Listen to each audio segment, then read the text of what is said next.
Recently Ali గారు ఒక ఈవెంట్లో పైరసీ సినిమాల గురించి మాట్లాడుతూ ఐబొమ్మ గురించి ప్రత్యేకంగా మాట్లాడడం జరిగింది. ఒక నిర్మాత కష్టపడి ఒక సినిమా తీస్తే సినిమా రిలీజ్ అయిన రోజున ఒక యాప్ ఉంది. ఆ యాప్ పేరు ఐబొమ్మ అంట. ఐబొమ్మ ఎక్కడి నుంచి దాన్ని ఆపరేట్ చేస్తారో చేసేవాడికి కూడా తెలియదు. ఎందుకంటే వాడు ఉండేది భారతదేశంలో కాదు, ఎక్కడో ఇతర దేశాల్లో. ఆ దేశం నుంచి వాడు ఆపరేట్ చేస్తుంటాడు.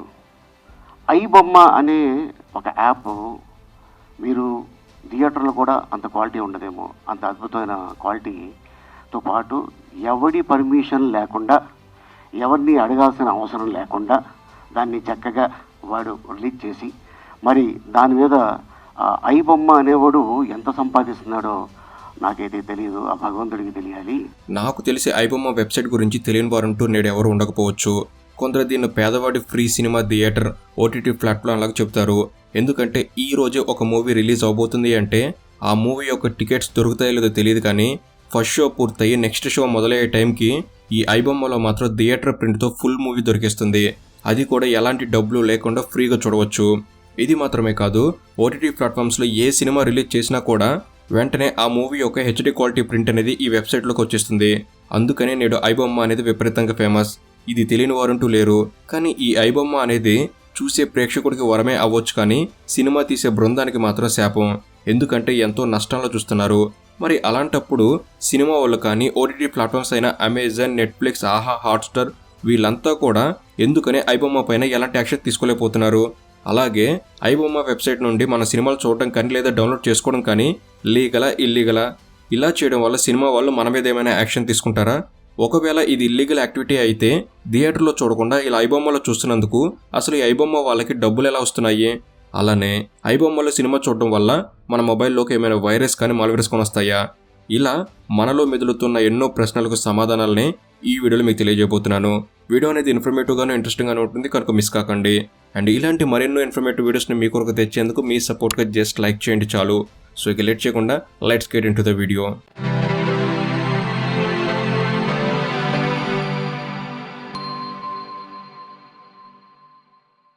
ఐబొమ్మ ఇది తన వెబ్సైట్ అయిన www.ibomma.comని 2016లో రిజిస్టర్ చేసుకున్నారు.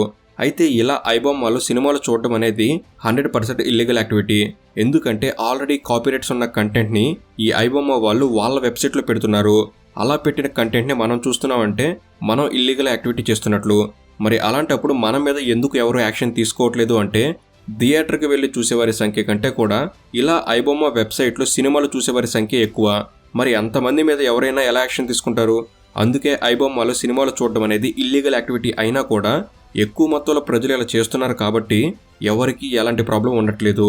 అయితే చూసే వాళ్ళది ఇల్లీగల్ యాక్టివిటీ అయితే మరి చూసేలా చేసేవారిది అంటే ఐబొమ్మ వెబ్సైట్లో సినిమాలు పెట్టే వారిపై యాక్షన్ తీసుకోవాలి కదా.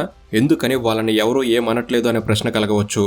సాధారణంగా ఏదైనా సినిమా ఓటీటీలో రిలీజ్ అయ్యి ప్రీమియమ్స్ అయిపోయిన వెంటనే ఐబొమ్మలో అది అవైలబుల్గా ఉంటుంది.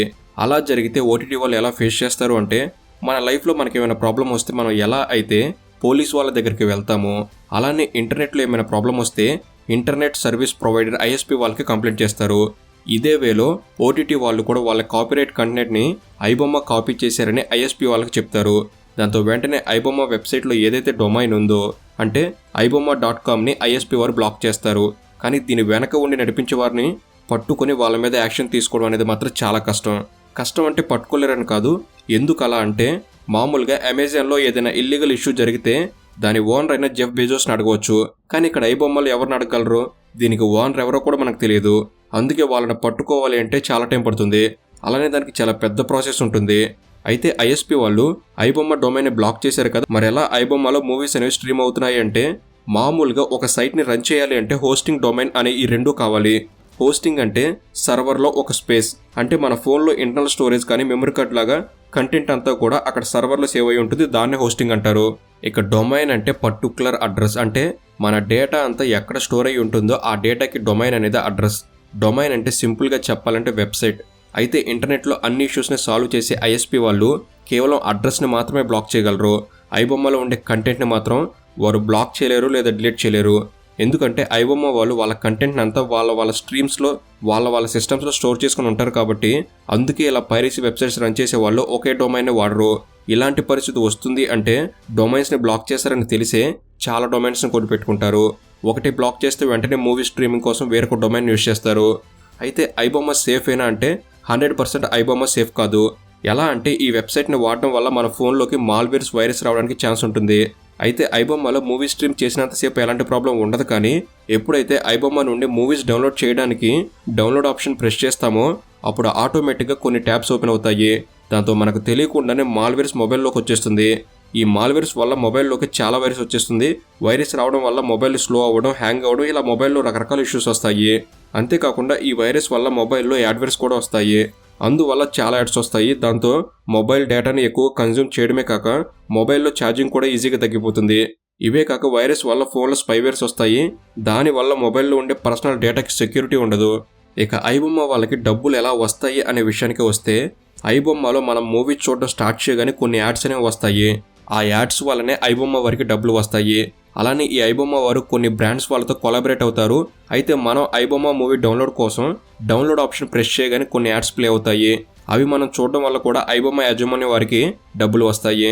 అంతేకాకుండా ఐబొమ్మ ఓపెన్ చేసినప్పుడు యాప్స్ డౌన్లోడింగ్ కోసం పర్మిషన్ అడిగినప్పుడు కొందరు తెలియకుండానే పర్మిషన్ ఇచ్చేస్తారు. అలా మనకు తెలియకుండానే కొన్ని యాప్స్ మన మొబైల్లోకి డౌన్లోడ్ అవుతాయి. ఇలా కూడా ఐబొమ్మకి రెవెన్యూ వస్తుంది. ఇక ఫైనల్గా ఐబొమ్మ ఎందుకు ఇంత ఫేమస్ అంటే, మామూలుగా మనం థియేటర్కి వెళ్ళి సినిమా చూడాలంటే కనీసం 300 రూపాయలు అవుతుంది. అదే ఐబొమ్మలో అయితే కొంచెం డేటాతో అంటే యావరేజ్గా 500 MBతో మనం ఉన్న చోట నుండే నచ్చినప్పుడు సినిమా చూడవచ్చు. అందుకే థియేటర్కి వెళ్ళి సినిమా చూడలేని వారు కూడా ఇలా ఐబొమ్మలో సినిమాలు చూస్తున్నారు. అందువల్లనే థియేటర్కి వెళ్ళి చూసేవారి సంఖ్య కంటే కూడా ఐబొమ్మ వెబ్సైట్లో సినిమాలు చూసేవారి సంఖ్య ఎక్కువ. అందుకే ఐబొమ్మ ఇంత ఫేమస్ అయ్యింది. ఇక మనందరికీ తెలిసిన విషయం ఏమిటంటే, మనందరం ఒక లాకి కట్టుబడి ఉన్నాం. ఆ లా చెప్పినట్లే వినాలి అని. లా ప్రకారం ఇల్లీగల్గా పైరసీ సినిమాలు చూడడం అయితే కరెక్ట్ కాదు. అది మాత్రమే కాదు, మీరు ఒక సినిమాని థియేటర్కి వెళ్ళి చూసినప్పుడే ఆ సినిమా తీసేందుకు కష్టపడిన బృందానికి వాళ్ళ కష్టానికి ఫలితం అనేది ఉంటుంది. కనుక వీలైతే థియేటర్కి వెళ్ళి సినిమా చూసేందుకు ప్రయత్నించండి. సో ఇది ఫ్రెండ్స్, ఐబొమ్మ ఇలా కాపీ చేసి కంటెంట్ రిలీజ్ చేయడంపై మీ అభిప్రాయం ఏంటి? తప్పకుండా కామెంట్ సెక్షన్లో తెలపండి. ఈ వీడియో అనేది మీరు కొత్త విషయాలు తెలుసుకోవడంలో ఎంతో కొంత ఉపయోగపడిందని భావిస్తున్నాను. ఈ వీడియో కనుక మీకు నచ్చినట్లయితే జస్ట్ లైక్ చేయండి చాలు. ఇలాంటి మరెన్నో ఇన్ఫర్మేటివ్ వీడియోస్ ఎక్కడి నుంచి రాబోతున్నాయి, వాటిని మీరు కూడా పొందేందుకు తప్పకుండా మన తెలుగు నాలెడ్జ్ని సబ్స్క్రైబ్ చేసుకుని బెల్ని ఆల్లో పెట్టుకోగలరని మనవే. Thank you for watching. Have a good day.